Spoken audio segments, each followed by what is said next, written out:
என் பேர் சிவகுமார், ராமநாதபுரம் மாவட்டம் திருவாரூர் தொகுதி ஆர்எஸ் தாலுகா நாகநந்தல் கிராமத்துலேருந்து பேசுகிறோம். எங்களுடைய அடிப்படை வசதி எதுவுமே இல்லை. தண்ணீர், ரோடு, பஸ்ஸு போக்குவரத்து எதுவுமே எங்களுக்கு நடக்கல. நாங்களும் 20 வருஷமாக இதே நிலைமை தான் நீடிச்சு இருக்குது. எல்லா ஆட்சியும் வந்துக்கிட்டு போகும், மாறி மாறி ஆட்சி வருது. ஆனால் ஒரு இதுவும் பலனே இல்லை. 5 வருஷம் முன்னாடி ரோடு போட்டாங்க. ரோடு போட்டு அடுத்த 1 மாதத்துலேயே ரோடெல்லாம் பேர்ந்துருச்சு. பல முறை நாங்கள் கலெக்டர் ஆஃபீஸில் கோரிக்கை வச்சு முறையிட்டு எந்த பேப்பர் நியூஸ் பேப்பரில் தினமந்தர், தினத்தந்தி, தினமலர் எல்லாத்துலேயுமே எங்கள் கோரிக்கை பேப்பரில் வந்துச்சு. ஆனால் எந்த நடவடிக்கை எடுக்கலை.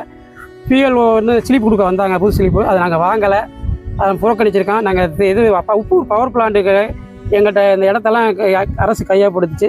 ஆனால் அதுக்கான இழப்பீடு கொஞ்சம் தான் கொடுத்தாங்க. அது இழப்பீடு வாங்கையிலே நாங்கள் மறுப்பு தெரிவித்து தான் நாங்கள் பெற்றுக்கொண்டோம்.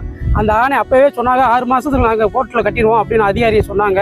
ஆனால் அது நடவடிக்கை இன்றைக்கி வந்து நீங்கள் 6 மாதத்துக்குள்ள நீங்கள் சொல்லலை, அதனால் அவங்க கொடுக்க மாட்டாங்க, உங்களுக்கு 2 லட்சம் தான் அப்படிங்கிற மாதிரி சொல்லிட்டு பொய்யான தகவல் சொல்லியிருக்காங்க. எங்களுக்கு உண்மையாக முதல்ல எங்களோட ஃபைலை கோர்ட்டில் கட்டணும். அதை தான் நாங்கள் எங்களுக்கு இழப்பீடு நான் கோர்ட்டில் பார்த்துக்கிறோம். எங்களோட இழப்பீடு உள்ள ஃபைல் இருந்ததை கோர்ட்டில் கட்ட சொல்லி நாங்கள் போராட்டம் பண்ணிக்கிட்டு இருக்கோம். ஆனால் அரசாங்கம் செவிசாய்க்கவே இல்லை. எங்களை பல கோரிக்கை நாங்கள் சொல்லி அது போராட்டங்கள் பல போராட்டம் பண்ணி நாங்கள் இது பண்ணிக்கிறோம். அதனால் தேர்தலை புறக்கணிக்கிறோன்னு எங்கள் கிராம சார்பாக முடிவு செஞ்சுருக்கான். இதுவரை வேட்பாளர் எந்த வேட்பாளரும் உள்ளே வரல, ஒரு புறக்கணிச்சிட்டான். இன்னும் 2 நாட்கள் தான் இருக்குது ஓட்டு போடுறதுக்கு. அதுக்குள்ளேயும் அந்த அரசு அதிகாரிகள் வந்து எங்களோட பேச்சுவார்த்தை நடத்தவே இல்லை.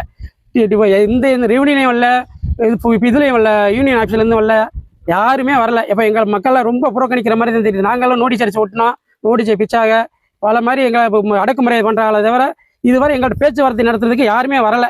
நாங்கள்லாம் அதுதான் அதுக்கு மேலே இதுக்கு வேணால் இல்லை, நாங்கள் நீ இந்த தடவை வரல, நான் தேர்தல் புறக்கணிப்போம், அடுத்த ஆதார் கார்டுக்கு ரேஷன் கார்டெல்லாம் கவர்னருக்கு ஒப்படைக்கணும்னு முடிவு பண்ணியிருக்கோம்.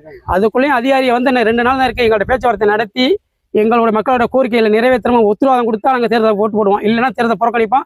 எங்கள் ஆதார் கார்டு ரேஷன் கார்டெல்லாம் அனுப்புகிறோம்னு முடிவில் இருக்கோம். எங்களோட நிலைமை தான் நீங்கள் பார்த்துட்டு ஊரில் தண்ணியில் குடிக்க முடியாது, ரோடு போக முடியல, பஸ் ஒரு டைம் வருது, அது திருப்பி ரிட்டர்ன் வர மாட்டேங்குது. ஆட்டோவுக்கு ரோடு சரியில்லைனால ஆட்டோ 100 ரூபா இருந்தது 150 ரூபாய்க்கு நாங்கள் போக்குவரத்து ரொம்ப இடைஞ்சிறாங்க எங்களுக்கு. அதனால மக்கள்லாம் முடிவு செஞ்சு நாங்கள் தேர்தலை புறக்கணிக்கிறதா இருக்கோம்.